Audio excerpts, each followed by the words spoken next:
जय श्री राधे कृष्ण। दोस्तों, हम लोगों को हमेशा लगता है कि पुण्य कर्म करने वालों को स्वर्ग की प्राप्ति होती है। स्वर्ग जाने का असली हकदार कौन है और वह कौन सा पाप है जिसे करने वाले मनुष्य को नरक जाने से कोई नहीं रोक सकता। आज एक प्राचीन कहानी के माध्यम से हम आपको बताने का प्रयास करेंगे कि पूजा पाठ, दान धर्म, जब तब आदि प्रकार के लाखों पुण्य के काम करने के बाद भी कुछ मनुष्य नरक में ही क्यों जाते हैं तथा अत्यधिक घोर पाप करने पर भी कुछ मनुष्य को स्वर्ग की प्राप्ति किस पुण्य के कारण मिलती है। ऐसा वह कौन सा पुण्य है जो मनुष्य के लाखों पापों का नाश करता है और ऐसा वह कौन सा पाप है जो उसके पुण्य को नष्ट कर डालता है। तो चलिए दोस्तों, बिना देरी किए शुरू करते हैं। एक समय की बात है, एक गांव में एक आदमी रहता था। उसे हर समय चिंता सताती रहती थी कि उसके अपने जीवन में कौन से बुरे कर्म किए होंगे जो इतना कष्ट भोगना पड़ रहा है। वह अपनी रोजमर्रा की जीवन से बहुत परेशान हो गया था। एक दिन दुखी होकर एक पेड़ के नीचे बैठा था। तभी उसका एक मित्र वहां आता है और उसे उसकी आदमी की उदासी का कारण पूछता है। तो वह अपने मित्र से सब कह सुनाता है। तब उसका मित्र कहता है, भाई तुम चिंता मत करो, गांव से कुछ दूर एक महात्मा अपने आश्रम में रहते हैं, तुम उनके पास जाओ। जो भी उनके पास जाता है उनकी समस्या दूर हो जाती है। तब वह आदमी कहता है कि भाई अगर ऐसा है तो मैं आज ही उनके पास जाऊंगा। फिर वह आदमी उस महात्मा से मिलने के लिए निकल पड़ता है। गांव से कुछ दूर चलने के बाद उसे एक आश्रम दिखता है।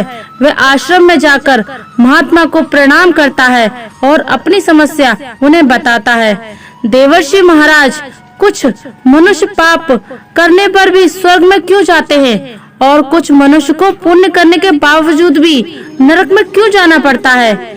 ऐसा वह कौन सा पाप है जो सभी पुण्य को नष्ट कर डालता है और वह कौन सा पुण्य है जो समस्त पापों को भस्म कर डालता है। तब महात्मा मुस्कुराते हैं और कहते हैं, आज तुमने संसार के कल्याण हेतु उत्तम प्रश्न किया है। इसी संदर्भ में आज मैं तुमको एक प्राचीन कहानी सुनाता हूँ, जिससे सुनकर तुमको तुम्हारे सभी प्रश्नों के उत्तर मिल जाएंगे। इसलिए तुम इस कहानी को ध्यान से पूरा जरूर सुनना। वह आदमी कहता है, हे महात्मा, आपके मुख से इस कहानी को सुनना मेरा सौभाग्य है। मैं इस कहानी को ध्यान से पूरा अवश्य सुनूंगा और इसका प्रचार करूंगा। शायद इससे मेरे जीवन में कुछ प्रभाव पड़े। महात्मा कहते हैं, पूर्व काल की बात है। मध्य प्रदेश के एक नगर में एक ही समय पर 4 व्यक्तियों की मृत्यु एक ही साथ हुई थी। वह सभी लोग विचारों में अलग अलग और अलग अलग प्रदेश के रहने वाले थे। केवल संयोग से ही उन चारों का अंत एक ही समय पर हो गया था। एक ही समय पर यम के 2 दूत उन चारों को लेने के लिए आए थे। मरने के वाले के पास एक तो किसी प्रदेश का राजा था, दूसरा बड़ा धनी व्यापारी था, तीसरा एक पूजा पाठ करने वाला पंडित था और चौथा गरीब मजदूर था जो दिन भर मेहनत करने के अपने परिवार का पालन पोषण करता था। और वह सभी मृत्यु के पश्चात यमलोक में पहुंच जाते हैं। यमलोक पहुंचने पर वहां एक दृश्य देखकर वह सभी भयभीत हो जाते हैं। उनका अंग अंग कांपने लगता है। यमलोक में विशाल काय आकार वाले यमराज स्वर्ण से बने सिंहासन पर विराजमान होते हैं। उनके पास चित्रगुप्त बैठे होते हैं, जिनके पास सभी प्राणियों का लेखा जोखा रहता है। यम के दूत न आत्मा को आगे धकेल रहे होते हैं। कुछ मनुष्य जोर जोर से विलाप कर रहे होते हैं तो कुछ मनुष्य अत्यंत प्रसन्न होकर चल रहे होते हैं। स्वर्ग के द्वार से सुंदर प्रकाश दिखाई पड़ रहा होता है तो वह नरक के द्वार से धधकती हुई अग्नि की ज्वालाएं दिखाई पड़ रही होती हैं। इस भयानक दृश्य को देखकर वह चारों एक दूसरे से बात करने लगते हैं और अपने अपने पाप के विषय में चर्चा कर रहे होते हैं। उन 4 लोगों ने अपने जीवन में बहुत पाप कर्म किए होते हैं और उन सभी को यह जान पड़ता है कि अब वह चारों की नरक में ही जाने वाले हैं। जब यमदूत उन चारों आत्माओं को लेकर यमराज के सभा में पहुंचे तो उनके सम्मुख जाकर खड़े हो गए। वह चारों सोच रहे थे कि कौन स्वर्ग में जाएगा और कौन नरक में जाएगा। यमराज अपने आसन पर विराजमान नहीं हुए थे, उससे पहले ही चारों आपस में बातचीत करते हुए स्वयं को ही स्वर्ग का मिलना चाहिए ये कहने लगे। सबसे पहले राजा कहने लगा, देखो मुझे तो धर्मराज पक्का स्वर्ग में ही भेज देंगे, क्योंकि मैं एक विश्व विख्यात राजा हूँ। मैंने अपने अनेक सत्कर्मों से धरती लोक पर अपना खूब नाम कमाया है। चारों तरफ लोग मेरे अच्छे कर्मों की चर्चा करते हैं। कभी भी कोई मेरे द्वार से खाली हाथ नहीं गया।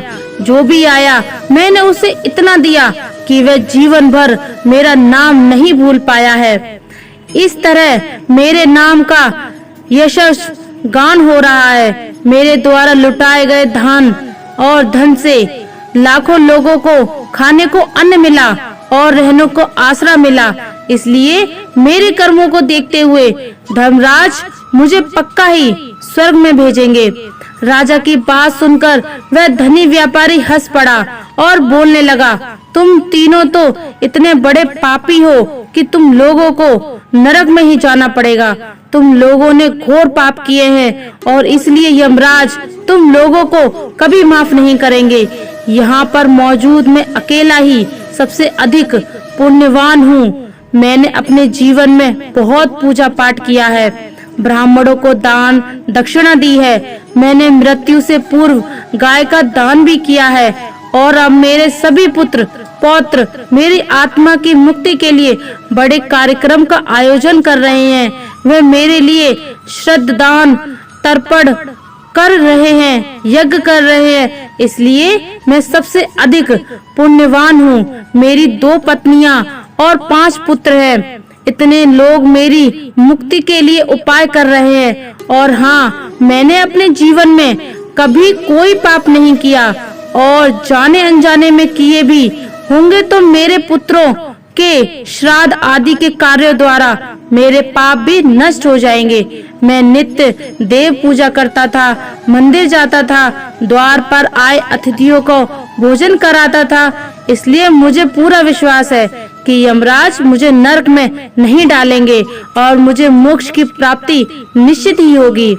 धनी व्यक्ति धनी व्यापारी की बात सुनते ही पंडित जी कहने लगे, अरे भाई क्यों फिजूल की बातें कर रहे हो? स्वर्ग में जाना कोई आसान काम नहीं है। स्वर्ग में जाने के लिए दान के साथ साथ पूजा पाठ भी करना पड़ता है। इसलिए स्वर्ग में प्रस्थान तो मैं ही करूँगा, क्योंकि मैंने भगवान का खूब पूजा पाठ किया है। पूरा जीवन मेरा पूजा आराधना में बीता है। मेरे शुभ कर्मों के कारण मेरे लिए ही धर्मराज स्वर्ग का दरवाजा खोलेंगे। ये बात मैं अच्छी तरह से जानता हूँ। जब इस प्रकार तीनों ने अपनी अपनी बातें की और अपने अपने विचार रखे, फिर वे तीनों लोग उस चौथे व्यक्ति मजदूर की ओर देखते हैं कि अब ये क्या कहता है, क्या इसने भी कोई अच्छा काम किया है या नहीं, या फिर इसका पूरा जीवन मजदूरी करते हुए दूसरों के अधीन रहकर ही बीता है। दूर उन सब की बातों को चुपचाप नीचे नजरें झुकाए खड़ा सुनता रहा और वे तीनों बड़े गर्व से अपनी प्रशंसा में झूठे थे। तभी धर्मराज अपने साथी चित्रगुप्त के साथ दरबार में हाजिर होते हैं। चित्रगुप्त के हाथों में एक मोटी सी किताब थी जिसमें समस्त प्राणियों के कर्मों का लेखा जोखा लिखा था। धर्मराज अपने आसन पर विराजमान होते हैं। उसके बाद चित्रगुप्त ने राजा को अपने पास बुलाया और उससे पूछने लगे कि तुम बताओ, तुम तो धरती पर बड़े ही विख्यात राजा थे। तुमने अपने जीवन में कौन कौन से शुभ कर्म किए हैं? तब कितने लोगों को दुख दिया है, कितने लोगों का भला किया है? मैं अपनी पुस्तक में देखकर यह फैसला करूंगा कि आप स्वर्ग में जाने के अधिकारी हैं या नहीं। तब बड़े गर्व के साथ राजा अपने कर्मों को बताता है। हे मुनिवर, मैं बहुत बड़े राज्य का स्वामी था। मेरा राज्य बहुत ही बड़ा, समृद्ध और खुशहाल था। मेरे राज्य में दीनहीन, गरीब लोग बहुत ही कम थे। सब मेरी छत्र छाया में बड़े आनंद के साथ जीवन यापन कर रहे थे। मैंने अपने राज्य के लोगों को किसी चीज की कमी नहीं होने दी। मेरे यहाँ पर भूखे को भोजन मिलता था। लाखों की धन मोहर उन्हें रोज दान में दिया करता था। प्रजा के लोग मुझसे बहुत खुश रहते थे। दिन रात में यही मेरे जीवन में अच्छे कर्म हैं। राजा की बात सुनकर चित्रगुप्त ने अपनी पुस्तक उठाई और उसमें देखने लगे। पुस्तक में देखकर उन्होंने राजा को बताया कि तुम जो कह रहे हो वह बिल्कुल सत्य है। तुमने अपनी प्रजा को बहुत सुख दिया है, परंतु उसके साथ साथ तुमने बहुत बड़ा अपराध भी किया है। तुमने अपनी राज्य की सीमा को बढ़ाने के लिए जितने युद्ध लड़े हैं, उन युद्धों में हजारों लाखों की संख्या में सैनिकों ने अपनी जान गंवाई है। उन सबकी मृत्यु का कारण तुम बने हो। उनके परिवारों को, उनके बच्चों को अनाथ करने वाले तुम हो। उनकी स्त्रियों को विधवा बनाने वाले भी तुम हो। उनकी माँ की गोद भी सूनी करने वाले तुम हो। तुमने अपने ही सैनिकों के हजारों परिवारों को हमेशा दुख दिया है। युद्ध लड़कर राज्य बढ़ाने से अच्छा था कि तुम अपने पड़ोसी देशों से मित्रता करके उनके साथ व्यापार बढ़ाते। आपका राज्य तब भी समृद्ध और संपन्न रहता। तुमने अपनी प्रजा को ही नहीं, सैनिकों को भी सुखी बनाया, इसलिए तुम स्वर्ग के अधिकारी नहीं हो। यह बात सुनकर राजा चुपचाप पीछे हो गया। उसके बाद चित्रगुप्त ने व्यापारी से पूछा, आपने धरती पर कौन कौन से अच्छे कर्म किए हैं? तब व्यापारी कहता है, हे भगवान, मैंने धरती पर जितना धन कमाया उसका आधा भाग अच्छे कामों में लगाया। लाखों लोगों को भोजन कराया, कई आश्रमों में दान दिया है, कई बेघर लोगों को अपने धन से भर दिया है, कई शहरों में मंदिरों का निर्माण कराया है, कई जगह पर धर्मशालाएं बनवाई हैं, प्रत्येक तीर्थ पे भंडारे करवाए हैं। यही मेरे जीवन के अच्छे कर्म हैं। व्यापारी की बात सुनने के बाद चित्रगुप्त ने अपनी पुस्तक खोली, जिसमें उनके जीवन के सारे अच्छे कर्म और बुरे कर्म लिखे हुए थे। फिर यमराज कहते हैं, अरे दुष्ट, तूने जो पाप किया है वह तो उन चारों के पापों के सामने कुछ भी नहीं है। तेरे एक पाप के कारण तेरा सारा पुण्य फल नष्ट हो गया। यदि तूने ये पाप नहीं किया होता तो तू स्वर्ग में जा सकता था, लेकिन तूने यह पाप जानबूझकर किया है, इसलिए तुझे नरक में अवश्य जाना पड़ेगा। इतना सुनकर वह धनी व्यापारी बोलता है, हे धर्मराज, इन चारों ने जो भी पुण्य किए हैं वह तो मैंने भी किए हैं, बल्कि उनसे ज्यादा किए हैं। फिर भी मैंने ऐसा कौन सा पाप किया है जो मुझे नरक में भेजा जा रहा है? यमराज कहते हैं, हे, याद कर, तूने उस अबला विधवा नारी पर गलत लांछन लगाया था कि उसने तेरे घर पर चोरी की है, और उसके साथ ही तूने उसके ऊपर कई अन्य गलत लांछन लगाए थे। उसे व्यभिचारिणी और वैश्या कहकर उसके चरित्र का हनन किया है, और राजा ने उसे सत्य समझकर उस अबला विधवा नारी को मृत्यु दंड दे दिया था। मनुष्य ब्रह्मा हत्या, चोरी, मंदिरापान आदि प्रकार के घोर पापों से भी प्रायश्चित करके मुक्त हो सकता है, किंतु दूसरों पर गलत लांछन लगाने पर कोई प्रायश्चित नहीं है। जो दूसरों पर गलत आरोप करता है, सत्य जानबूझकर भी दूसरों को झूठ कहकर उनके ऊपर दोष डालता है, वह तो सबसे बड़ा पापी है। उसके द्वारा किए गए सभी पुण्य नष्ट हो जाते हैं।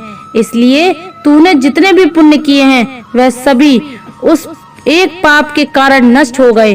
तुमने धरती पर जो दान धर्म किया वह तुमने उस पैसे से किया जिसको कमाने के लिए तुमने बहुत झूठ बोला है। तुमने बड़ी बड़ी ठगी की है, कई चीजों में मिलावट करके बेचा है, नकली चीजों को असली में दाम में बेचा है, जिनके व्यापारियों को रास्ते से हटाया है। तुम्हारे इन कामों, इन कर्मों से अनजाने में कितने लोग बीमार होकर मर गए, कितनों ने आत्महत्या कर ली, कितनों की मेहनत का पैसा तुम्हारे पास चला आया। उन सब लोगों की बद्दुआएं तुम्हारे साथ हैं। तुमने जो कुछ भी अच्छा काम किया वह कर्म शून्य हो गया, इसलिए तुम्हारे पास भी तुम्हारा कोई शुभ कर्म नहीं है। तुम स्वर्ग में जाने के अधिकारी नहीं हो। चित्रगुप्त की बात सुनकर व्यापारी भी बड़ा उदास होकर पीछे हो गया। उसके बाद पंडित जी को आगे बुलाया। उसने पूछने लगे, तुमने अपने जीवन में कौन से अच्छे कर्म किए हैं? तब पंडित जी कहते हैं, हे मुनिवर, मैंने पुण्य यह किया है कि मैंने हजारों लोगों को ज्ञान दिया है, हजारों यज्ञों के अनुष्ठान को संपन्न कराया है, हजारों के घरों में पूजा कराई है, दिन रात मैंने ईश्वर का जप तप किया है, हजारों कन्याओं का विवाह कराया है, लाखों पिंड दान श्रद्धा श्राद्ध करवाए हैं, अनगिनत लोगों को मार्गदर्शन किया है। जिससे ज्यादा शुभ काम क्या होगा? अब चित्रगुप्त अपनी पुस्तक में देखकर बताते हैं, हे पंडित महाराज, आपका कहना सत्य है। आपने वास्तव में हजारों लोगों को ज्ञान दिया है, लेकिन उस ज्ञान पर स्वयं कभी अमल नहीं किया। आपने सैकड़ों यज्ञ पूजा अनुष्ठान कराए, पर उसको निस्वार्थ भाव से किया गया कोई कर्म नहीं था। तुम हमेशा से धन के लालची रहे हो, इसलिए तुम स्वर्ग में जाने के अधिकारी नहीं हो। अब वह पंडित जी भी उदास होते हुए पीछे हो गए। अब बचा केवल मजदूर। वह मजदूर सब देखकर बड़ा हैरान था कि अब तक वह जिनको इतना महान समझ रहा था, उनमें से कोई भी स्वर्ग का अधिकारी नहीं रहा। तो मैं कैसे स्वर्ग जा सकता हूँ? मुझे तो स्वर्ग की कल्पना भी नहीं करनी चाहिए, क्योंकि मैं तो कभी पूजा पाठ जब तब या दान करने के लायक भी नहीं था, तो शुभ कर्म कहाँ से करता? तो मेहनत मजदूरी करके सारे जीवन अपने परिवार का भरण पोषण करता रहा। वह मजदूर ये सब बातें सोच ही रहा था। इतने में ही चित्रगुप्त ने उसे भी आवाज लगा ली और उनसे पूछा, किंतु वह मजदूर तो पहले से ही कहने लगा, भगवान, मैंने धरती पर एक गरीब के घर में जन्म लिया था।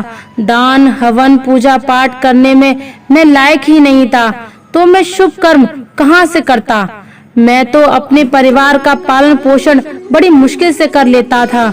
मैं जानता हूँ भगवान की मैं स्वर्ग में जाने का अधिकारी नहीं हूँ। मैंने धरती पर भी नरक भोगा है और आगे भी नरक में ही जाने की हैसियत है। किंतु हे प्रभु, यहाँ पर भी मेरी एक इच्छा है। मैं स्वर्ग में तो नहीं जा पाऊंगा, लेकिन मैं एक बार स्वर्ग को अपनी आँखों को झपका कर देखना चाहता हूँ। जिससे अधिक मेरी कोई इच्छा नहीं है, क्योंकि मैंने ऐसा कोई कर्म नहीं किया है जो कुछ देर के लिए ही मुझे स्वर्ग में पहुंचा दे। मजदूरी के बाद लोगों की सेवा के लिए मेरे पास समय नहीं बचता था। बचा हुआ समय मैं अपने बूढ़े माँ बाप की सेवा में लगा देता था। उनके लिए उन्हें खिलाता पिलाता, उनके वस्त्र बदलता, यही मेरी दिनचर्या थी। मुझे तो मंदिर में जाने का भी अवसर नहीं मिलता था। मजदूर की बात सुनकर चित्रगुप्त ने अपनी पुस्तक में देखकर पूछा, हे मानव, तुम ध्यान से सोचकर बताओ कि तुमने अभी तो कोई शुभ कर्म किया नहीं। तब तुम मजदूर अपने पूरे जीवन के घटनाक्रम को याद करता है। तब उसे याद आता है कि एक बार उसे बहुत तेज भूख लगी थी। वह रोटी खाने के लिए बैठा ही था। इतने में वहाँ एक बहुत ही कमजोर बीमार कुत्ता टहल रहा था, तो ठीक से चल भी नहीं पाता था। वह आकर मेरे सामने बैठ गया और मेरी रोटी की ओर गौर से देखने लगा। मैं समझ गया कि वह कुत्ता बहुत भूखा है। मेरे अंदर से आवाज आई कि बेजुबान जानवर को छोड़कर तू अकेला कैसे खा सकता है। मैंने वह रोटी स्वयं ना खाकर उस कुत्ते को खिला दी। उस दिन मैंने पूरे दिन भूखे पेट रहकर ही काम किया था। मजदूर की ये बात सुनकर चित्रगुप्त मुस्कुराए और उसका हाथ पकड़कर बड़े सम्मान के साथ उसे स्वर्ग में लेकर गए और बोले, वास्तव में आप ही स्वर्ग में रहने के अधिकारी हो। प्राणियों पर दया दिखाना ही सबसे बड़ा शुभ कर्म। मनुष्य जो भी कर्म निस्वार्थ भाव से करता है, वास्तव में उसका ही उसे सबसे बड़ा पुण्य मिलता है। निस्वार्थ भाव से किया गया जन कल्याण के लिए एक छोटे से छोटा काम भी आपके सैकड़ों पापों को नष्ट कर देता है। लोगों में लालच, मोह और स्वार्थ के वशीभूत होकर किया गया शुभ कर्म भी फलदायी नहीं होता। इसलिए ध्यान रहे, जीवन में अच्छे कर्म अच्छी भावना के साथ करना चाहिए। ऐसा नहीं होना चाहिए कि आपने किसी से धन छीनकर या चुराकर कर्म में लगा दिया। वह धन आपने किसी से गलत करके लिया है और बाद में उसी धन को दान पुण्य में जाने से नहीं उभर सकता। दोस्तों, स्वर्ग में वही व्यक्ति जाता है जिनके निष्काम स्वार्थ भाव से प्राणियों की सेवा की हो, भले ही उसके जीवन में एक पैसा भी दान न किया हो, पर वह जिस लायक था अपनी सामर्थ्य के अनुसार उसे निस्वार्थ भाव से जो भी काम है वही उसकी मुक्ति का रास्ता तय करता है। तो दोस्तों, आशा हम लोगों को हमेशा लगता है कि पुण्य कर्म करने वालों को स्वर्ग की प्राप्ति होती है। स्वर्ग जाने का असली हकदार कौन है और वह कौन सा पाप है जिसे करने वाले मनुष्य को नरक जाने से कोई नहीं रोक सकता। आज एक प्राचीन कहानी के माध्यम से हम आपको बताने का प्रयास करेंगे कि पूजा पाठ, दान धर्म, जब तब आदि प्रकार के लाखों पुण्य के काम करने के बाद भी कुछ मनुष्य नरक में ही क्यों जाते हैं, तथा अत्यधिक घोर पाप करने पर भी कुछ मनुष्य को स्वर्ग की प्राप्ति किस पुण्य के कारण मिलती है। ऐसा वह कौन सा पुण्य है जो मनुष्य के लाखों पापों का नाश करता है और ऐसा वह कौन सा पाप है जो उसके पुण्य को नष्ट कर डालता है। तो चलिए दोस्तों, बिना देरी किए शुरू करते हैं। एक समय की बात है, एक गांव में एक आदमी रहता था। उसे हर समय चिंता सताती रहती थी कि उसके अपने जीवन में कौन से बुरे कर्म किए होंगे जो इतना कष्ट भोगना पड़ रहा है। वह अपनी रोजमर्रा की जीवन से बहुत परेशान हो गया था। एक दिन दुखी होकर एक पेड़ के नीचे बैठा था, तभी उसका एक मित्र वहां आता है और उसे उसकी आदमी की उदासी का कारण पूछता है। तो वह अपने मित्र से सब कह सुनाता है। तब उसका मित्र कहता है, भाई तुम चिंता मत करो, गांव से कुछ दूर एक महात्मा अपने आश्रम में रहते हैं, तुम उनके पास जाओ। जो भी उनके पास जाता है उनकी समस्या दूर हो जाती है। तब वह आदमी कहता है कि भाई अगर ऐसा है तो मैं आज ही उनके पास जाऊंगा। फिर वह आदमी उस महात्मा से मिलने के लिए निकल पड़ता है। गांव से कुछ दूर चलने के बाद उसे एक आश्रम दिखता है। वह आश्रम में जाकर महात्मा को प्रणाम करता है और अपनी समस्या उन्हें बताता है। देवर्षि महाराज, कुछ मनुष्य पाप करने पर भी स्वर्ग में क्यों जाते हैं और कुछ मनुष्य को पुण्य करने के बावजूद भी नरक में क्यों जाना पड़ता है?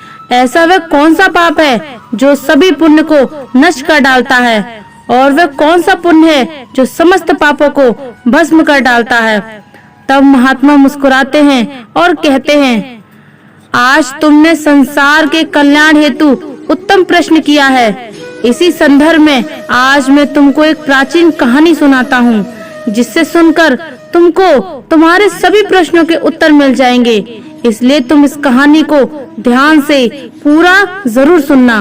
वह आदमी कहता है, हे महात्मा, आपके मुख से इस कहानी को सुनना मेरा सौभाग्य है। मैं इस कहानी को ध्यान से पूरा अवश्य सुनूंगा और इसका प्रचार करूंगा।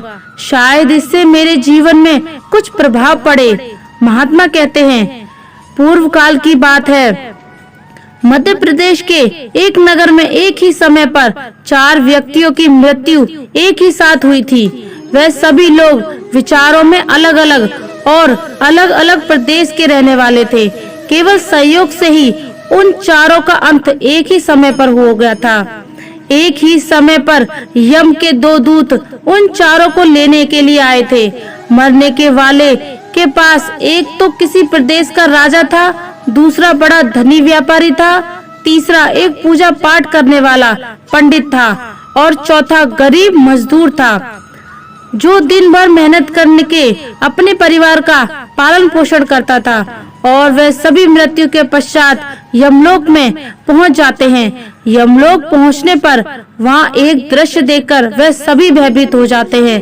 उनका अंग अंग कांपने लगता है। यमलोक में विशाल काय आकार वाले यमराज स्वर्ण से बने सिंहासन पर विराजमान होते हैं। उनके पास चित्रगुप्त बैठे होते हैं, जिनके पास सभी प्राणियों का लेखा जोखा रहता है। यम के दूत न आत्मा को आगे धकेल रहे होते हैं, कुछ मनुष्य जोर जोर से विलाप कर रहे होते हैं, तो कुछ मनुष्य अत्यंत प्रसन्न होकर चल रहे होते हैं। स्वर्ग के द्वार से सुंदर प्रकाश दिखाई पड़ रहा होता है, तो वह नरक के द्वार से धधकती हुई अग्नि की ज्वालाएं दिखाई पड़ रही होती हैं। इस भयानक दृश्य को देखकर वह चारों एक दूसरे से बात करने लगते हैं और अपने अपने पाप के विषय में चर्चा कर रहे होते हैं। उन 4 लोगों ने अपने जीवन में बहुत पाप कर्म किए होते हैं और उन सभी को यह जान पड़ता है कि अब वह चारों की नरक में ही जाने वाले हैं। जब यमदूत उन चारों आत्माओं को लेकर यमराज के सभा में पहुंचे तो उनके सम्मुख जाकर खड़े हो गए। वह चारों सोच रहे थे कि कौन स्वर्ग में जाएगा और कौन नरक में जाएगा। यमराज अपने आसन पर विराजमान नहीं हुए थे, उससे पहले ही चारों आपस में बातचीत करते हुए स्वयं को ही स्वर्ग का मिलना चाहिए ये कहने लगे। सबसे पहले राजा कहने लगा, देखो मुझे तो धर्मराज पक्का स्वर्ग में ही भेज देंगे, क्योंकि मैं एक विश्व विख्यात राजा हूँ। मैंने अपने अनेक सत्कर्मों से धरती लोक पर अपना खूब नाम कमाया है। चारों तरफ लोग मेरे अच्छे कर्मों की चर्चा करते हैं। कभी भी कोई मेरे द्वार से खाली हाथ नहीं गया। जो भी आया मैंने उसे इतना दिया कि वह जीवन भर मेरा नाम नहीं भूल पाया है। इस तरह मेरे नाम का यशस गान हो रहा है। मेरे द्वारा लुटाए गए धन और धन से लाखों लोगों को खाने को अन्न मिला और रहने को आसरा मिला।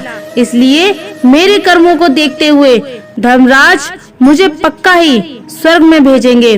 राजा की बात सुनकर वह धनी व्यापारी हंस पड़ा और बोलने लगा, तुम तीनों तो इतने बड़े पापी हो कि तुम लोगों को नरक में ही जाना पड़ेगा। तुम लोगों ने घोर पाप किए हैं और इसलिए यमराज तुम लोगों को कभी माफ नहीं करेंगे। यहाँ पर मौजूद मैं अकेला ही सबसे अधिक पुण्यवान हूँ। मैंने अपने जीवन में बहुत पूजा पाठ किया है, ब्राह्मणों को दान दक्षिणा दी है। मैंने मृत्यु से पूर्व गाय का दान भी किया है और अब मेरे सभी पुत्र पौत्र मेरी आत्मा की मुक्ति के लिए बड़े कार्यक्रम का आयोजन कर रहे हैं। वे मेरे लिए श्रद्धादान तर्पण कर रहे हैं, यज्ञ कर रहे हैं। इसलिए मैं सबसे अधिक पुण्यवान हूँ। मेरी 2 पत्नियां और 5 पुत्र हैं। इतने लोग मेरी मुक्ति के लिए उपाय कर रहे हैं। और हाँ, मैंने अपने जीवन में कभी कोई पाप नहीं किया और जाने अनजाने में किए भी होंगे तो मेरे पुत्रों के श्राद्ध आदि के कार्यों द्वारा मेरे पाप भी नष्ट हो जाएंगे। मैं नित्य देव पूजा करता था, मंदिर जाता था, द्वार पर आए अतिथियों को भोजन कराता था। इसलिए मुझे पूरा विश्वास है कि यमराज मुझे नरक में नहीं डालेंगे और मुझे मोक्ष की प्राप्ति निश्चित ही होगी। धनी व्यक्ति धनी व्यापारी की बात सुनते ही पंडित जी कहने लगे, अरे भाई, क्यों फिजूल की बातें कर रहे हो? स्वर्ग में जाना कोई आसान काम नहीं है। स्वर्ग में जाने के लिए दान के साथ साथ पूजा पाठ भी करना पड़ता है। इसलिए स्वर्ग में प्रस्थान तो मैं ही करूँगा, क्योंकि मैंने भगवान का खूब पूजा पाठ किया है। पूरा जीवन मेरा पूजा आराधना में बीता है। मेरे शुभ कर्मों के कारण मेरे लिए ही धर्मराज स्वर्ग का दरवाजा खोलेंगे।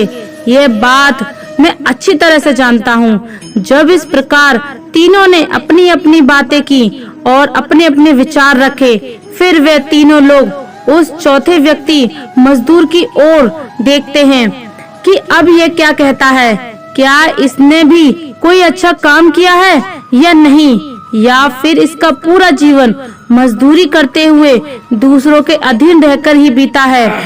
दूर उन सब की बातों को चुपचाप नीचे नजरें झुकाए खड़ा सुनता रहा और वह तीनों बड़े गर्व से अपनी प्रशंसा में झूठे थे। तभी धर्मराज अपने साथी चित्रगुप्त के साथ दरबार में हाजिर होते हैं। चित्रगुप्त के हाथों में एक मोटी सी किताब थी जिसमें समस्त प्राणियों के कर्मों का लेखा जोखा लिखा था।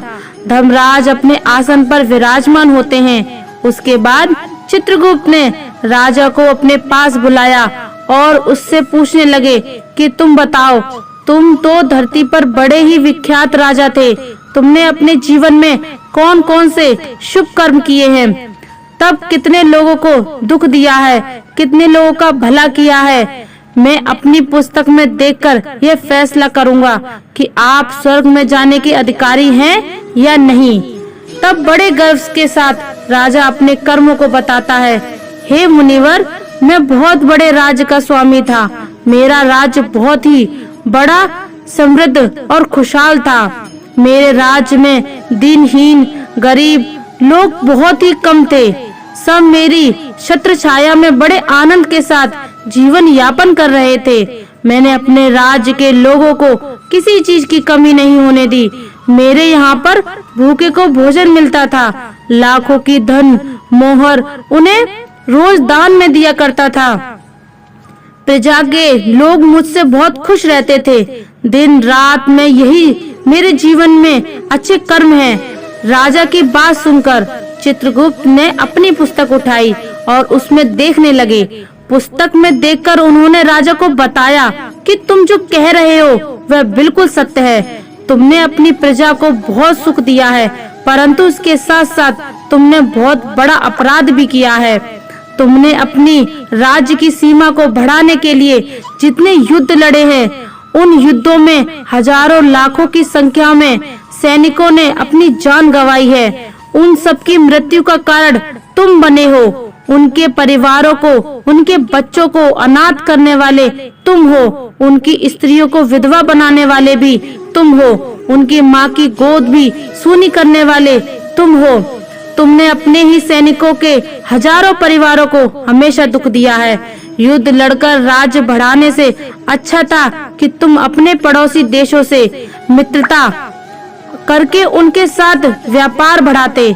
आपका राज्य तब भी समृद्ध और संपन्न रहता। तुमने अपनी प्रजा को ही नहीं, सैनिकों को भी सुखी बनाया, इसलिए तुम स्वर्ग के अधिकारी नहीं हो। यह बात सुनकर राजा चुपचाप पीछे हो गया। उसके बाद चित्रगुप्त ने व्यापारी से पूछा, आपने धरती पर कौन-कौन से अच्छे कर्म किए हैं? तब व्यापारी कहता है, हे भगवान, मैंने धरती पर जितना धन कमाया उसका आधा भाग अच्छे कामों में लगाया। लाखों लोगों को भोजन कराया, कई आश्रमों में दान दिया है, कई बेघर लोगों को अपने धन से भर दिया है, कई शहरों में मंदिरों का निर्माण कराया है, कई जगह पर धर्मशालाएं बनवाई हैं, प्रत्येक तीर्थ पे भंडारे करवाए हैं। यही मेरे जीवन के अच्छे कर्म हैं। व्यापारी की बात सुनने के बाद चित्रगुप्त ने अपनी पुस्तक खोली जिसमें उनके जीवन के सारे अच्छे कर्म और बुरे कर्म लिखे हुए थे।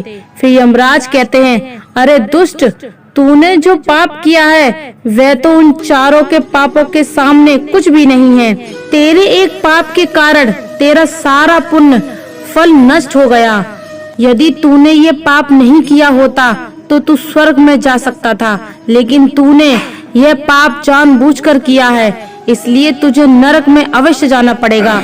इतना सुनकर वह धनी व्यापारी बोलता है, हे धर्मराज, इन चारों ने जो भी पुण्य किए हैं वह तो मैंने भी किए हैं, बल्कि उनसे ज्यादा किए हैं। फिर भी मैंने ऐसा कौन सा पाप किया है जो मुझे नरक में भेजा जा रहा है? यमराज कहते हैं, हे, याद कर, तूने उस अबला विधवा नारी पर गलत लांछन लगाया था कि उसने तेरे घर पर चोरी की है, और उसके साथ ही तूने उसके ऊपर कई अन्य गलत लांछन लगाए थे। उसे व्यभिचारिणी और वैश्या कहकर उसके चरित्र का हनन किया है, और राजा ने उसे सत्य समझकर उस अबला विधवा नारी को मृत्यु दंड दे दिया था। मनुष्य ब्रह्मा हत्या, चोरी, मंदिरापान आदि प्रकार के घोर पापों से भी प्रायश्चित करके मुक्त हो सकता है, किंतु दूसरों पर गलत लांछन लगाने पर कोई प्रायश्चित नहीं है। जो दूसरों पर गलत आरोप करता है, सत्य जानबूझकर भी दूसरों को झूठ कहकर उनके ऊपर दोष डालता है, वह तो सबसे बड़ा पापी है। उसके द्वारा किए गए सभी पुण्य नष्ट हो जाते हैं। इसलिए तूने जितने भी पुण्य किए हैं वह सभी उस एक पाप के कारण नष्ट हो गए। तुमने धरती पर जो दान धर्म किया वह तुमने उस पैसे से किया जिसको कमाने के लिए तुमने बहुत झूठ बोला है। तुमने बड़ी बड़ी ठगी की है, कई चीजों में मिलावट करके बेचा है, नकली चीजों को असली में दाम में बेचा है, जिनके व्यापारियों को रास्ते से हटाया है। तुम्हारे इन कामों इन कर्मों से अनजाने में कितने लोग बीमार होकर मर गए, कितनों ने आत्महत्या कर ली, कितनों की मेहनत का पैसा तुम्हारे पास चला आया। उन सब लोगों की बद्दुआएं तुम्हारे साथ हैं। तुमने जो कुछ भी अच्छा काम किया वह कर्म शून्य हो गया, इसलिए तुम्हारे पास भी तुम्हारा कोई शुभ कर्म नहीं है। तुम स्वर्ग में जाने के अधिकारी नहीं हो। चित्रगुप्त की बात सुनकर व्यापारी भी बड़ा उदास होकर पीछे हो गया। उसके बाद पंडित जी को आगे बुलाया। उसने पूछने लगे, तुमने अपने जीवन में कौन से अच्छे कर्म किए हैं? तब पंडित जी कहते हैं, हे मुनिवर, मैंने पुण्य यह किया है कि मैंने हजारों लोगों को ज्ञान दिया है, हजारों यज्ञों के अनुष्ठान को संपन्न कराया है, हजारों के घरों में पूजा कराई है, दिन रात मैंने ईश्वर का जप तप किया है, हजारों कन्याओं का विवाह कराया है, लाखों पिंड दान श्रद्धा श्राद्ध करवाए हैं, अनगिनत लोगों को मार्गदर्शन किया है। जिससे ज्यादा शुभ काम क्या होगा? अब चित्रगुप्त अपनी पुस्तक में देखकर बताते हैं, हे पंडित महाराज, आपका कहना सत्य है। आपने वास्तव में हजारों लोगों को ज्ञान दिया है, लेकिन उस ज्ञान पर स्वयं कभी अमल नहीं किया। आपने सैकड़ों यज्ञ पूजा अनुष्ठान कराए, पर उसको निस्वार्थ भाव से किया गया कोई कर्म नहीं था।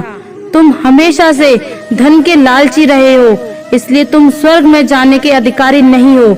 अब वह पंडित जी भी उदास होते हुए पीछे हो गए। अब बचा केवल मजदूर।